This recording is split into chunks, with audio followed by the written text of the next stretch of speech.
отишъл пред трамвая, за да вижда колко минути има да вкара влака топката.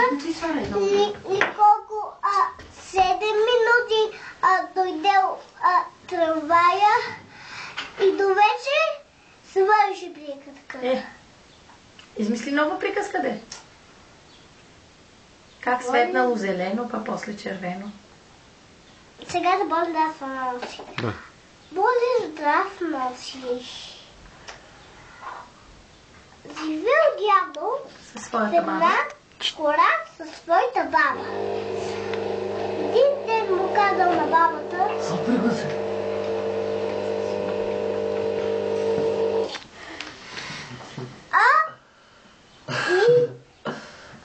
отишъл дядото да налови рибка, ловил и напълнил лъжина.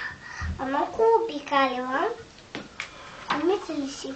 Не мога да се учи като вас. И после... Легнала и се престорила, но умряла. Да, ето така. Ето така. Умряла. Чакай, мамо.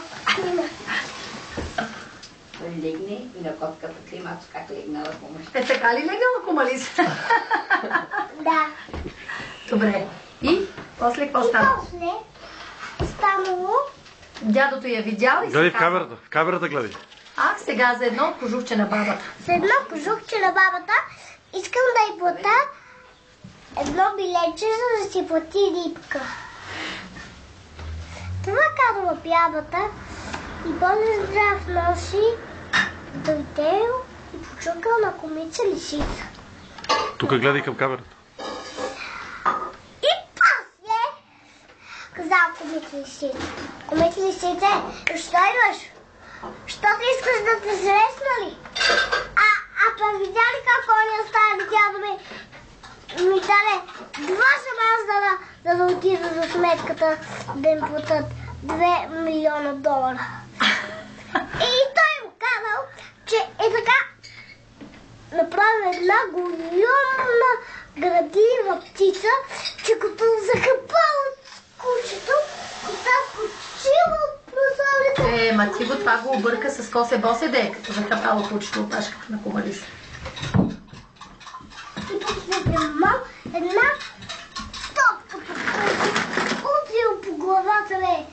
Той заудрял в една стопка към ушите си. И този път се умряла кумица лисица. Вече свърши. Кое свърши? За кумица лисица сега има още приказки. Мани ги другите приказки. И после кумица лисица... Излизайте вече. Това са двата основни героя. Гледай камерата, гледай в камерата, като говориш. И глупавия вълк. Сега ще ви разказа цялата приказка за 7-те козленца. Я да видя. Цяло една кравичка крачка. Една малко козленце. Един ден голямата майка казала: мои мили дечица, аз отивам в гората да песа червичка, но да знаете, че много обикаля един страшен вълк. И да заключите вратата и да не му отваряте. Да заключите вратата и да не му отваряте. И това казал котичката и търсил зато и после насрещи идва кучо вълче, докато се отдалечила козата, пристигнал страшния вълк и почукна вратата. Козленца, отворете ми! Аз съм вашата майка, старата коза. Нося ви млечице, да бабката и да пораснете. Не, ти си кучо вълчо. Ами, я се покажи кръчето да видим, това ли е нашата майка? Показва си кучо вълчо кръчето и какво да видя козленцето? Лапата на вълка. Лапата пътя на вълка. Докато се... Какво имаш, бе? Защо се отваря с устата? Не си имаш ли вътре боболечка? Имам. Ама разказвай после ще. Разказвай сега. И после, като е набила, бе, ако те се скарали, бе, ами като се набили двамата и паднали, също набрията. Докато води, разноси и комите лишите да зарадваха. И после мина. Насеща и Кунчо Вълчо. Казал на купеца. Сега не е ясно коя приказка точно разказва. Така се посърбял, че боболечката също много посърбял глава. Акия, кажи ти на стара мама, видя ли какво значи нощви? Какво нощи? Нощви. Какви нощи? Нощви, това е един голям леген дървен, вътре с брашно. Влади, приказката свърши ли? Това са нощви. Не, още има. Ами, айде. Кажи за нощвите. Чакай Кунчо се. Вълчо, как си е натопил в нощите? Аз спирам да снимам тогава, защото свърши приказката. И после, Това е била купали с ако нощи. искаш някой да искаше го грабне с лицето, и после му казва ръка, и после е така, и се отвори устата, и излапал всичките коленца. И? А след малко дойде в старата коза и още от гората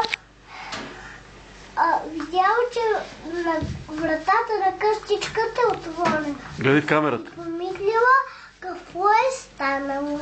Гледала и какво да види. Нито вълка, нито едно козленце. Имало едно козленце.